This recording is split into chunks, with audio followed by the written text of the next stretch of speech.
ಎಲ್ರಿಗೂ ನಮಸ್ಕಾರ. ಇವತ್ತಿನ ಪತ್ರಿಕಾಗೋಷ್ಠಿಗೆ ನಿಮ್ಮೆಲ್ಲರಿಗೂ ಸ್ವಾಗತ. ನನ್ನ ಜೊತೆ ಮಾಜಿ ತಾಲೂಕ್ ಪಂಚಾಯತಿ ಅಧ್ಯಕ್ಷರಾದ ತ್ಯಾಗರಾಜ್ ಇದ್ದಾರೆ, ನಮ್ಮ ಮೂಡ ಅಧ್ಯಕ್ಷರಾದ ಪ್ರಕಾಶ್ ಇದ್ದಾರೆ. ಇವತ್ತು ಏನಂತ ಹೇಳಿದ್ರೆ, ಕುಮಾರಸ್ವಾಮಿ ಅವರು, ನಮ್ಮ ಮಾನ್ಯ ಉಕ್ಕು ಮತ್ತು ಗಣಿ ಸಚಿವರು, ನಮ್ಮ ಸಂಸದರು ಒಂದು ಜಿಲ್ಲಾಧಿಕಾರಿಗಳಿಗೆ ಪತ್ರ ಬರೆದು ಟ್ರಾಮ್ ಕೇರ್ ಸೆಂಟ್ರು ಮಾಡೋದಕ್ಕೆ ಜಾಗ ಕೊಡಿ ಅಂತ ಅವರು ಗೆದ್ದ 1.5 ವರ್ಷಗಳಾದ ನಂತರ ಕೇಳಿದ್ದಾರೆ. ಸ್ವಾಗತವನ್ನ ಮಾಡ್ತೀವಿ. ಇದು ಕಳೆದ ಸುಮಲತಾ ಅವರು MP ಆಗಿದ್ದಾಗಲೇ ಬಂದಂತಹ ಒಂದು ಕಾರ್ಯಕ್ರಮ. ಅದನ್ನ ನಮ್ಮ ಮಂಡ್ಯ ನಗರದಲ್ಲಿ ಮಾಡಬೇಕು, ಆಸ್ಪತ್ರೆ ಅಕ್ಕಪಕ್ಕದಲ್ಲೇ ಮಾಡಬೇಕು ಅಂತ ಆಯ್ತು. ನಾವು ಜಾಗ ಕೊಡೋಕ್ಕೆ ರೆಡಿ ಇದ್ದೀವಿ ಅಂತ ಹೇಳಿದ್ವಿ. ಆದರೆ ಕೇಂದ್ರ ಸರ್ಕಾರ ಕುಂಡ್ತಾ ತೆವಳುತ್ತಾ ಹೋದ ಬಾರಿ ನಮಗೆ ಟ್ರಾಮಾ ಕೇರ್ ಸೆಂಟರ್ ಕೊಡಲು ಒಪ್ಪಲಿಲ್ಲ. ಅವರು 108 ಸಬೂಬುಗಳನ್ನು ಹೇಳ್ತಾ ಇದ್ರು. ಬಟ್ ಈಗ ನಮ್ಮ ಪ್ರಭಾವಿ ಕೇಂದ್ರ ಸಚಿವರು ತಗೊಂಡ್ ಬರ್ತಾ ಇದೀವಿ, ಆಗಿರೋದನ್ನ ಈಗ ಇಂಪ್ಲಿಮೆಂಟ್ ಮಾಡ್ತೀವಿ, ಜಾಗ ಕೊಡಿ ಅಂತ ಕೇಳಿದ್ದಾರೆ. ಈ ಮಧ್ಯೆ ಕಳೆದ ನಮ್ಮ KDP ಮೀಟಿಂಗ್ನಲ್ಲಿ ನಮ್ಮ ಉಸ್ತುವಾರಿ ಸಚಿವರಾದ ಚಲುವರಾಯಸ್ವಾಮಿ ಅವರು ನಮ್ಮೆಲ್ಲ ಶಾಸಕರು ಟ್ರಾಮಾ ಕೇರ್ ಸೆಂಟರ್ ಮಾಡೋದಕ್ಕೆ ಎಲ್ಲಿ ಮಾಡೋದು ಅಂತ ಚರ್ಚೆ ಆದಾಗ ನಮ್ಮ ಸ್ನೇಹಿತರಾದಂಥ ಮದ್ದೂರು ಉದಯರವರು ಎಲ್ಲ ಮಂಡ್ಯ ಸಿಟಿಗೆ ಮಾಡ್ಕೊತೀವಿ, ಅಧಿಕಾರ ವಿಕೇಂದ್ರೀಕರಣ ಆಗಲಿ, ನಮ್ಮ ಮದ್ದೂರಿಗೆ ಟ್ರಾಮಾ ಕೇರ್ ಸೆಂಟರ್ ಕೊಡಿ, ನನ್ನ ಜಾಗ ಇದೆ ಕೊಡ್ತೀವಿ ಅಂತ ಅವರು ಪ್ರಸ್ತಾವನೆಯನ್ನು ಹೇಳಿದ್ರು. ಅದಕ್ಕೆ ಉಸ್ತುವಾರಿ ಸಚಿವರು ಕೂಡ ಆಯ್ತು, ಟ್ರಾಮಾ ಕೇರ್ ಸೆಂಟರ್ ಹೈವೇಗ ಎಲ್ಲ ಎರಡು ಹತ್ರ ಇದೆ, ಆಯ್ತು ಎಲ್ಲ ಮಂಡ್ಯ ಸಿಟಿಗೆ ಬೇಡ ಮದ್ದೂರಿಗೆ ಕೊಡೋಣ ಅಂತ ಅವರು ಕೂಡ ಒಪ್ಪಿಗೆಯನ್ನು ಸೂಚಿಸಿದ್ರು. ಈಗ ಮತ್ತೆ MP ಅವರು ಕೇಳಿದ್ರಿಂದ ಅವರು ಮತ್ತೆ ಮದ್ದೂರಲ್ಲಿ ಮಾಡೋದು ಬೇಡ, ಮಂಡ್ಯದಲ್ಲೇ ಮಾಡಬೇಕು ಅಂತ ಏನಾದ್ರು ಮುಂದಕ್ಕೆ ಕೇಳ್ಬಿಟ್ರೆ ನಾನು ಜಾಗ ಕೊಡಕ್ಕೆ ರೆಡಿ ಇದ್ದೀನಿ, ಅವ್ರಿಗೂ ಲೆಟರ್ ಬರ್ತಿದ್ದೀನಿ. ಈಗ ತಮಿಳ್ ಕಾಲೋನಿ ಇರೋಂಥ ಜಾಗದಲ್ಲಿ ಕೊಡಬೇಕು ಅಂತಿತ್ತು, ಆದರೆ ನ್ಯಾಯಾಲಯದಲ್ಲಿದೆ. ನ್ಯಾಯಾಲಯದಲ್ಲಿ ಅದು ಯಾವಾಗ ಮುಗೀತದೆ ಅಂತೇಳಿ ನ್ಯಾಯಾಲಯನ ತೋರಿಸಿ ಎಸ್ಕೇಪ್ ಆಗಕ್ಕೆ ನಾವು ರೆಡಿ ಇಲ್ಲ. ನಾವು ಜಾಗ ಕೊಡಕ್ಕೆ ರೆಡಿ ಇದೀವಿ. ಆಸ್ಪತ್ರೆ ಎದುರುಗಡೆ DHO ಕಚೇರಿ ಇದೆ, ಅದು ಹಳೆ ಕಚೇರಿ, ಅದನ್ನ ಡೆಮಾಲಿಷನ್ ಮಾಡಿ, ಅದು 2 ಎಕರೆ ಜಾಗ ಇದೆ. ಇವರು ಮಲ್ಟಿ ಸ್ಟೋರ್ ಬಿಲ್ಡಿಂಗ್ ಮಾಡಿದ್ರೆ ಮೇಲ್ಗಡೆ 1 ಫ್ಲೋರ್ DHO ಆಫೀಸ್ಗೆ ಜಾಗ ಕೊಡೋಣ. ಇಲ್ಲಾಂದ್ರೆ JS ಆಫೀಸ್ನ ಅದೇನು ಆಡಳಿತಾತ್ಮಕ ಕಚೇರಿಯನ್ನು ಅಲ್ಲೇ ಇರಬೇಕು ಅಂತ ಏನಿಲ್ಲ, ಬೇರೆ ಕಡೆ ನಾವು ಜಾಗ ಕೊಡೋಕ್ಕೆ ಶಿಫ್ಟ್ ಮಾಡೋಣ. ಇಲ್ಲ ಅಂದ್ರೆ ಅಲ್ಲೇ ಬಹುಮಾಡಿ ಕಟ್ಟಡ ಕೊಟ್ಟು ಮಾಡೋದಕ್ಕೆ ರೆಡಿ ಇದ್ದೀವಿ. ಈಗ ನಾನು ಉಸ್ತುವಾರಿ ಇದು ನಮ್ಮ ಮಾನ್ಯ ಕೇಂದ್ರ ಮಂತ್ರಿಗಳಿಗೂ ಲೆಟರ್ ಅಧಿಕೃತ ಕಾಗದ ಬರೀತಾ ಇದ್ದೀನಿ, ನಮ್ಮ ಉಸ್ತುವಾರಿ ಸಚಿವರಿಗೂ ಬರೆದಿದ್ದೀನಿ, ಮತ್ತೆ DC ಅವ್ರಿಗೂ ಜಾಗ ಕೊಡ್ತೀವಿ ಅಂತೇಳಿ ನೀವು ಪ್ರಸ್ತಾವನೆಯನ್ನ ಕೊಡಿ ಅಂತ ಮಾಡಿದೀವಿ. ಧನ್ಯವಾದಗಳು. ಕುಮಾರಸ್ವಾಮಿ ಅವರು ಇಷ್ಟು ಜಾಗ ಕೇಳಿದರೆ ನಾವು ಜಾಗ ಕೊಡಕ್ಕೆ ರೆಡಿ ಇದೀವಿ. ಕೂಡಲೇ ಟ್ರಾಮಾ ಕೇರ್ ಸೆಂಟರ್ನ ಸ್ಥಾಪನೆ ಮಾಡಲಿ. ಸರ್, ಇದ್ರ ಜೊತೆಗೆ ಇಂಡಸ್ಟ್ರಿ ವಿಚಾರವಾಗಿ ಅವರು ಪ್ರಸ್ತಾವನೆ ಮಾಡಿದ್ರು. ಒಳ್ಳೆ ಕ್ವಶನ್. ಅವರು ಹೇಳ್ತಾ ಇರುವಂತದ್ದು, ಜಿಲ್ಲಾಧಿಕಾರಿಗಳು ಇಲ್ಲೇ ಇದ್ದಾರೆ, ಜಿಲ್ಲಾಧಿಕಾರಿಗಳು ನಾನು ಸಾಕಷ್ಟು ಮನವಿ ಮಾಡಿದ್ದೀನಿ, ಆದ್ರೆ ಜಾಗನೇ ಇಲ್ಲ ಅಂತ ಹೇಳ್ತಾರೆ. ನೀವು ನೋಡಿದ್ರೆ ಜಾಗ ಇದೆ, ಬನ್ನಿ ತೋರಿಸ್ತೀವಿ ಅಂತ ಹೇಳ್ತಾರೆ. ಈಗ ಹಿಟ್ ಅಂಡ್ ರನ್ ಆಗ್ಬಾರ್ದು. ಅವರು ನಾನು ಅವರ ಅಧ್ಯಕ್ಷತೆಯಲ್ಲಿ ನಡೆದ ಕಾರ್ಯಕ್ರಮದಲ್ಲೇ ನಾನು ಬಸವನಹಳ್ಳಿಯಲ್ಲಿ ಮತ್ತೆ ಉಂಡಳ್ಳಿಯಲ್ಲಿ ಜಾಗ ಕೊಡಕ್ ರೆಡಿ ಇದ್ದೀನಿ ಅಂತ ಹೇಳಿದೆ. ಜಾಗನ ಐಡೆಂಟಿಫೈ ಮಾಡಿದೀವಿ. ನಾನು ಗೆದ್ದಂತ ಸಂದರ್ಭದಲ್ಲೇ ನಾನು ತಹಸೀಲ್ದಾರ್ ಎಲ್ಲ ಹೋಗಿ ಆ ಜಾಗವನ್ನ ನೋಡಿ ಬಂದಿದ್ದೀನಿ.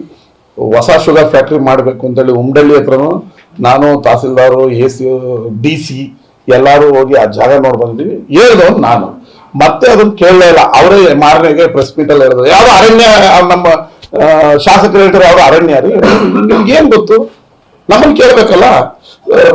ಈಗ ಅವ್ರು ಬಿಡಿ, ಅವರು ದೊಡ್ಡವರು, ಅವ್ರು PAಗಳ ಹತ್ರ ಫೋನ್ ಮಾಡಿಸಿ ನೀವು ಜಾಗ ಕೊಡ್ತೀನಿ ಅಂದ್ರಲ್ಲ, ಎಲ್ಲಿ ಕೊಡ್ತೀನಿ ಅಂದ್ರೆ ನಾನು ಸ್ಕೆಚ್ಚು ಪ್ಲಾನು ಅದ್ರ ಪ್ರಕಾರ ನಾವು ಇಂಥ ಕಡೆ ಜಾಗ ಇದೆ, ಯಾವ ಕಾರ್ಖಾನೆ ತತ್ತೀರಾ ಅಂತ ನಾವು ಕೇಳ್ತಿದ್ವಿ. ಸುಮ್ಮನೆ ನೀವು ಅಲ್ಲಿ ಕೇಳೋದು, ತಿರುಗಿ ಪ್ರೆಸ್ಗೆ ಹೋಗೋದು. ಅರಣ್ಯ ಅಂತ ಯಾರ್ದು ಹೇಳಿದವರು? ಬಸವರಾಜನ ಬಾಳೆನಹಳ್ಳಿ ಸರ್ವೆ ನಂಬರ್ ಅರಣ್ಯ ಅಂತ ಹೇಳಿದವರು. ನೀವು ಇಂಥ ಫ್ಯಾಕ್ಟ್ರಿ ತರ್ತೀವಿ ಅಂತ ಹೇಳಿದ್ರೆ, ಇನ್ಫೋಸಿಸ್ ತರ್ತೀವಿ, ವಿಪ್ರೋ ತರ್ತೀವಿ, ಇಲ್ಲ ಇದ್ಯಾವುದೋ ಗಣಿ ತರ್ತೀವಿ, ಇನ್ನೊಂದು ಯಾವ್ದೋ ಬಸ್ ತಯಾರು ಮಾಡೋ ತರ್ತೀವಿ, ಇಲ್ಲ ಕಬ್ಬಣ ತರ್ತೀವಿ, ಮಿಷಿನ್ ತಯಾರು ಮಾಡ್ತೀವಿ ಅಂದ್ರೆ ಅವ್ರಿಗೆ ಎಷ್ಟು ರಿಕ್ವೈರ್ಮೆಂಟ್ ಇದೆ ಅಷ್ಟೊಂದು ಅಕ್ವಿಜೇಷನ್ ಮಾಡ್ಕೊಡ್ತೀವಿ. ಅಲ್ಲೆಲ್ಲ ಬರಗಾಲ ಇದೆ. ನಮ್ಮ ಸರ್ಕಾರಿ ಜಾಗ 100 ಎಕರೆ ಇದೆ, ಇನ್ನು 500 ಎಕರೆವರೆಗೂ ಅಕ್ವಿಜೇಷನ್ ಮಾಡ್ಬೋದು. ಅಕ್ವಿಜೇಷನ್ ಮಾಡ್ಕೊಡ್ತೀವಿ. ನೀವು ಇಂಥ ಫ್ಯಾಕ್ಟ್ರಿ ತರ್ತೀವಿ ಅಂತ ಅಪ್ಲಿಕೇಶನ್ ಹಾಕ್ಬೇಕಲ್ಲ. ನಾವು ಇಂಥ ಫ್ಯಾಕ್ಟ್ರಿ ಕರ್ನಾಟಕದ ಬಸವರಾಜ್ನಲ್ಲಿ, ಕರ್ನಾಟಕದ ಮಂಡ್ಯದ ಹೊರವಲಯದಲ್ಲಿ ಸ್ಥಾಪನೆ ಮಾಡಕ್ ರೆಡಿ ಇದೀವಿ. ಈಗ ಸಿಂಗಲ್ ವಿಂಡೋ ಅಂತ ತೆಗಿತಾರೆ ಸರ್ಕಾರ. ಆ ಸಿಂಗಲ್ ವಿಂಡೋದಲ್ಲಿ ಯಾರಿಗೆ ಕಾರ್ಖಾನೆ ನಿರ್ಮಿಸಕ್ಕೆ ಆಸಕ್ತಿ ಇದೆ ಆ ಕಂಪನಿಯವರು, ಅವನು ಟ್ರಂಪರ್ ಆಗಿರ್ಬೋದು, ಕಟ್ಟ ಕಡೆಯ ಎಕ್ಸಿಡ್ ಬ್ಯಾಟ್ರಿ ಓನರ್ ಆಗಿರ್ಬೋದು, ಅಪ್ಲಿಕೇಶನ್ ಹಾಕ್ತಾರೆ.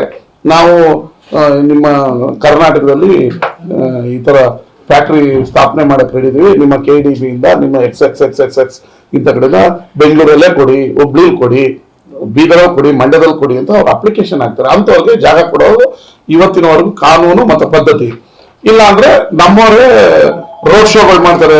ಮೊನ್ನೆ ನಮ್ಮ ಕೈಗಾರಿಕಾ ಸಚಿವರು ಫ್ರಾನ್ಸ್ ಅಲ್ಲಿ ಮಾಡಿದ್ರು, ಇವ್ರು ಇದರಲ್ಲಿ ಜಪಾನ್ ಅಲ್ಲಿ ಮಾಡಿದ್ರು. ನಮ್ಮಲ್ಲಿ ಜಾಗ ಕೊಡಕ್ ರೆಡಿ ಇದೀವಿ, ಬನ್ನಿ ಫ್ಯಾಕ್ಟ್ರಿ ಸ್ಥಾಪನೆ ಮಾಡಿ. ಆ ತರದ್ದು ಏನಾದ್ರೂ ಒಂದು ಆಗ್ಬೇಕಲ್ಲ. ಇವತ್ತು ಕುಮಾರಣ್ಣ ಹತ್ರ ಸೂಪರ್ ಪವರ್ ಶಕ್ತಿ ಇದೆ. ಕುಮಾರಣ್ಣ ಇವತ್ತು ದೇಶದ ಬೃಹತ್ ಮತ್ತು ಉಕ್ಕು ಕೈಗಾರಿಕಾ ಸಚಿವರು. ಅವರು ಚಿಟಿಕೆ ಹೊಡೆದ್ರೆ ಕಂಪನಿಗಳು ಬರೋಕ್ಕೆ ರೆಡಿ ಇವೆ. ಅವರಿಂದ ನಮ್ಮ ಒಂದಷ್ಟು ಕೈಗಾರಿಕೆಗಳು ಸ್ಥಾಪನೆ ಆಗ್ತವೆ. ಅದಕ್ಕೆ ನಾನು ಇದು ಚಾಲೆಂಜ್ ಅಲ್ಲ, ಇಲ್ಲ ನಾವೇನು ಅವ್ರಿಗೆ ವ್ಯಂಗ್ಯವಾಗಿ ಮಾತಾಡ್ತಿಲ್ಲ. ಮಂಡ್ಯದ ಯುವಕರ ಉದ್ಯೋಗದ ಕಾಳಜಿಯಿಂದ ಮನಸ್ಪೂರ್ವಕವಾಗಿ ಹೇಳ್ತಾ ಇದ್ದೀನಿ. 100 ಎಕರೆ ನಾನು ಕೊಡಕ್ ಜಾಗ ಇದೀನಿ. ನಿಮಗೆ ಯಾವ ಅಧಿಕಾರಿ, ನಿಮ್ಮ ಕಾರ್ಯಕರ್ತ ಇಲ್ಲ ಯಾರು ನಿಮಗೆ ಅದು ಅರಣ್ಯ ಗಿರಣ್ಯ ಅಂತ ನಮ್ಗೆ ಸ್ಲೈಡ್ ಮಾಡಿರ್ಬಹುದು. ಅಲ್ಲ ಸರ್, ಈ ತರ ಸ್ಟೇಟ್ಮೆಂಟ್ ಬೇಡ. ಈಗ ಅಫಿಷಿಯಲ್ ಆಗಿ ಅದಕ್ಕೆ ಲೆಟರ್ನೇ ಬರ್ಬಿಟ್ಟಲ್ಲ. ಜಿಲ್ಲಾಧಿಕಾರಿಗಳಿಂದ ಸ್ಥಳ ಪರಿಶೀಲನೆ ಮಾಡಿ, ಜೊತೆಗೆ ನೀವು ಜಿಲ್ಲಾಧಿಕಾರಿಗಳು ಕೂತ್ಕೊಂಡೆ ಅದನ್ನ ಕೊಡ್ಬೋದಲ್ಲ. ಅದನ್ನ ಬರೀ ಸ್ಟೇಟ್ಮೆಂಟ್ ಆಗ್ತದೆ. ಅವರು ನೀವು ಹೇಳೋದಕ್ಕೆ ಕೌಂಟರ್ ಕೊಡುವಂತದ್ದು ಇದೇ ಆಗ್ತಾ ಇದೆ. ಇದಕ್ಕೊಂದು ತಾರ್ಕಿಕ ಹೋಗೋ ಅಂತ್ಯ ಬೇಕು. ಮಂಗ ಮಾಡೋದು ಬೇಡ. ಇಂಥ ಕಾರ್ಖಾನೆ ತರ್ತಾ ಇದೀನಿ, ಜಾಗ ಕೊಡಿ ಅಂತ ಹೇಳಿ ಸುಮ್ಮನೆ ಟಿವಿಯಲ್ಲಿ ಕೂತ್ಕೊಂಡು ನಾನು ಹಂಗೆ ಹೇಳೋದು, ನೀವು ಹೇಳೋದು ಮಂಗ ಮಾಡೋದು ಬೇಡ. ನಾನು ಜವಾಬ್ದಾರಿತೆ ಮೇಲೆ ನೀವು ಜವಾಬ್ದಾರಿತೆ ಕೇಂದ್ರ ಮಂತ್ರಿ. ನೋ ಮಂಗ. ಇಂಥ ಕಾರ್ಖಾನೆ ಇದು ಕಾನೂನು. ನಾನು ಕಾನೂನಲ್ಲೇ ಕೆಲಸ ಮಾಡಬೇಕು, ನೀವು ಕಾನೂನಲ್ಲಿ ಕೆಲಸ ಮಾಡಬೇಕು. ಸುಮ್ಮನೆ ಅಲ್ಲಿ 100 ಎಕರೆ ಕೊಡಿ, ಯಾವ ಕಂಪನಿ ತರ್ತಾ ಇದೀರಾ, ಎಷ್ಟು ಜಾಗ ಬೇಕು, ಕಾನೂನಾತ್ಮಕವಾಗಿ ಕಾನೂನಾತ್ಮಕ ಕೊಡ್ತೀವಿ. ನೋ ಮಂಗ, ನೋ ಬಕರ, ನೋ ಎಮೋಷನಲ್, ನಥಿಂಗ್. ಜಾಗ ಇಷ್ಟು ಬೇಕು, ಇಂಥ ಕಂಪ್ನಿ ಬರ್ತಾ ಇದೆ ಅಂತ ಕೇಳಿ ಜಾಗ ಕೊಡ್ತೀವಿ. ನಾವ್ ಎಲ್ಲಿ ಕೊಡ್ತೀವಿ, ಏನ್ ಮಾಡ್ತೀವಿ ನಮ್ಗೆ ಗೊತ್ತಿದೆ. ಸುಮ್ಮನೆ ಬಂದಾಗ ಎಲ್ಲ ಟಿವಿಯಲ್ಲಿ ಜಾಗ ಕೊಡ್ತಾ ಇಲ್ಲ. ಯಾವ ಕಂಪ್ನಿ ತರ್ತೀರಾ, ವಿಚ್ ಕಂಪ್ನಿ, ಯಾವ ಕಂಪ್ನಿ, ನೀವೆಲ್ಲಿ ಏನ್ ಮಾಡ್ತೀರಾ, ಯಾವ ಕಂಪ್ನಿ ತರ್ತೀರಾ, ಓಲಾ ತರ್ತೀರಾ, ಊಬರ್ ತರ್ತೀರಾ, ಯಾವ ಕಂಪ್ನಿ ತರ್ತೀರಾ, ಅವ್ರಿಗೆ ಎಷ್ಟು ಜಾಗ ಬೇಕು ಅಪ್ಲಿಕೇಶನ್ ಹಾಕಿ ಜಾಗ ಕೊಡ್ತೀವಿ. ಜಾಗ ಕೊಟ್ಟಿಲ್ಲ ಅಂತ ನೀವು ದೂರಿ. ಸುಮ್ಮನೆ ಭಾಷಣಕ್ಕೆ 1 hour ಭಾಷಣ ಮಾಡ್ಬೇಕು ಅನ್ನೋ ಕಾರಣಕ್ಕೆ ನೀವು ಜಾಗ ಕೊಡ್ತಾ ಇಲ್ಲ. ಈಗ ಡ್ರಾಮಾಕ್ಕೆ ಜಾಗ ಕೊಡಕ್ಕೆ ಅಧಿಕೃತ ಲೆಟರ್ ಬರ್ದಿದ್ದೀನಿ, ಮಾಡಿ. ಜನಕ್ಕೆ ತಾನೇ ಒಳ್ಳೇದಾಗುತ್ತೆ. ನನ್ನ ನಿನ್ನ ಕಾಂಪಿಟೇಷನ್ ಅಲ್ಲ, ಜನಕ್ಕೆ ಒಳ್ಳೇದಾಗುತ್ತೆ.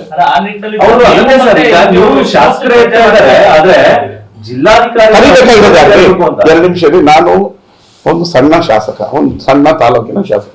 ನಾನು ಓಪನ್ ಆಗಿ ಹೇಳ್ತಾ ಇದ್ದೀನಿ, ಅವ್ರು ದೇಶ ಆಳ್ದವ್ರು, ರಾಜ್ಯ ಆಳ್ದವ್ರು. ಅವ್ರು PA ಇಂದ ಫೋನ್ ಮಾಡಿಸಿ ಬನ್ನಿ ಜಾಗ ನಾನು ಹೋಗಕ್ ರೆಡಿ ಇದೀನಲ್ರಿ.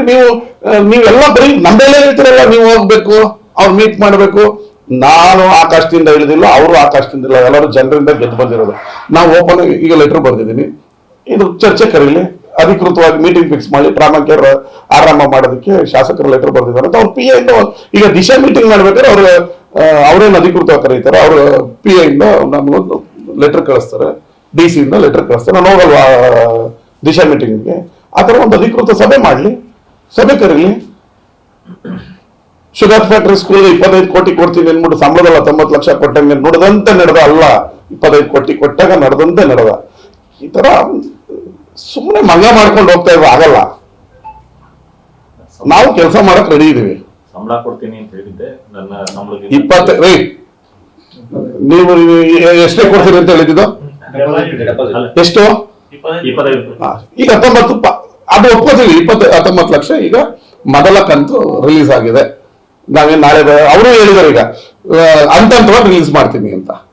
ಇನ್ನ 25 ಕೋಟಿ 19 ಹೋದ್ರೆ 24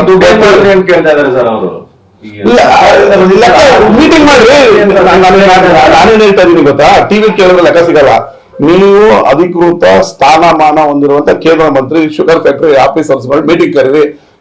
ಎಲ್ಲ ಪೆನ್ ಟು ಪೆನ್ ದಾಖಲೆ ಸಮೇತ ತಗೊಂಬನ್ನಿ. 100 ಕೋಟಿ 4 ಪೈಸದ ಲೆಕ್ಕ ತಗೊಳ್ಳಿ. ಬೇಡ ಬೇರೆ ಯಾರು ನಾವೇನು ಹಿಡಿದಾಕೊಂಡಿದೀವ, ಚೆಕ್ ಮಾಡ್ಬೇಡ ಅಂದಿದೀವ.